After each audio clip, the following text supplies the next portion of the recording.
Waterhouse. Yes, welcome to Global Hedonism.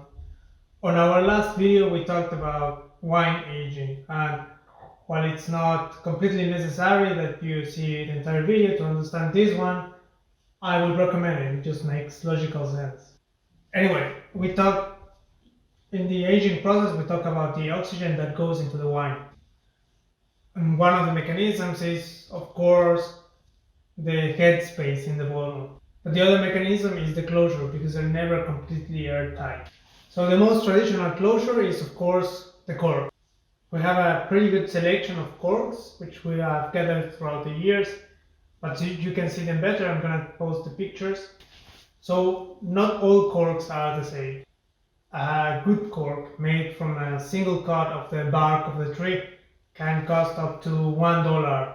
So that's $1 of the price of your bottle. The cork as a closure for wine bottle goes back to the 17th century.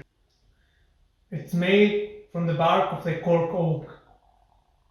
I'm gonna show you some pictures from Portugal where you can see the barks of the cork tree just lying on top of one another.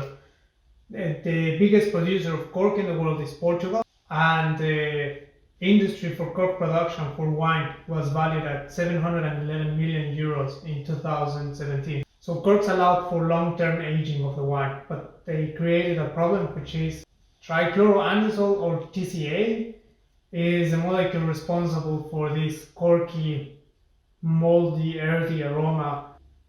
Another particularly interesting characteristic of TCA is that besides giving us these earthy, moldy, undesirable aromas, it also reduces the sensitivity to other aromas. So not only do you detect something you don't want to, but you detect less of the other more pleasant aromas.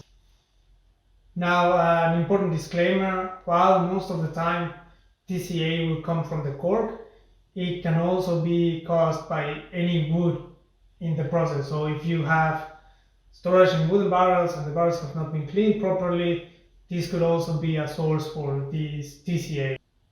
In the 1990s, the search for alternatives to reduce corked wines led to the use of screw caps, synthetic corks, and other alternatives.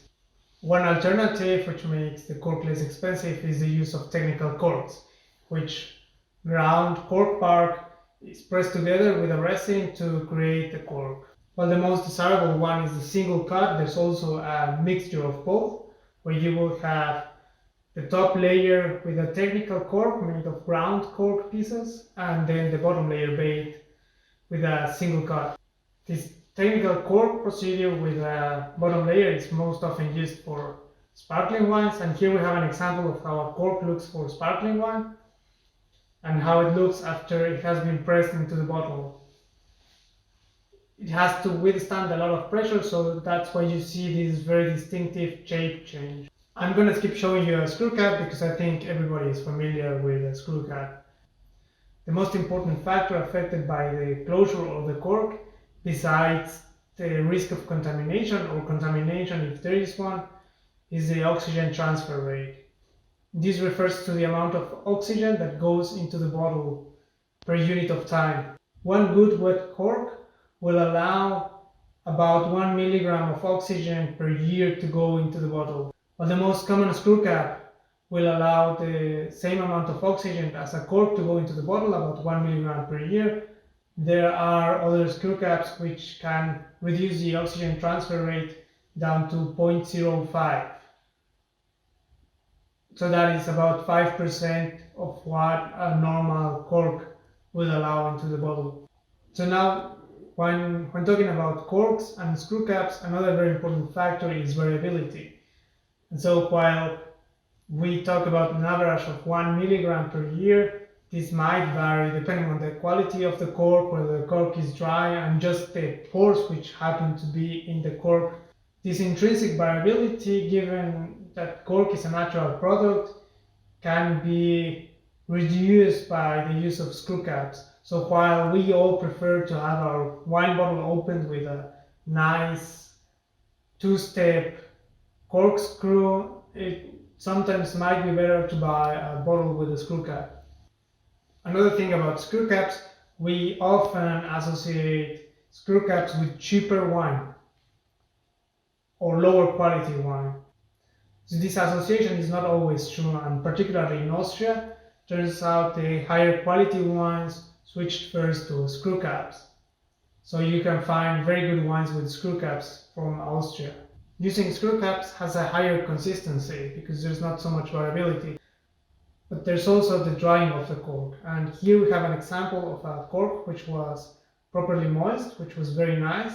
You can see a very thin layer of color at the bottom, and the rest of the cork is clean. And here we have an example of a cork which became dry and the wine seeped to the sides, and you can see the change in color. This bottle was probably standing up and then lying down again, which is why you see this pattern. When you get a wine bottle at a restaurant, while smelling the cork might give you an indication whether it was moldy or not, it's not going to tell you so much, but you can tell a lot by looking at the cork whether the wine was stored properly. Another issue with corks is you need a corkscrew to pull them out. And while using the two-step corkscrew is a very satisfying experience, getting some of the older corks out can be a daunting experience, especially if it is a pricier bottle with a bit of a dry cork which has been stored for a long time. So I just wanted to make a short video to talk about the closure of the wines. Remember, screw caps, while they used to be associated with cheaper wines or lower quality wines, this association is no longer valid. The other thing to remember is keep your bottles, which are with corks, lying down. As always, thank you for watching. Make sure to check out the merch store, check out our Patreon campaign, and we'll see you on the next one.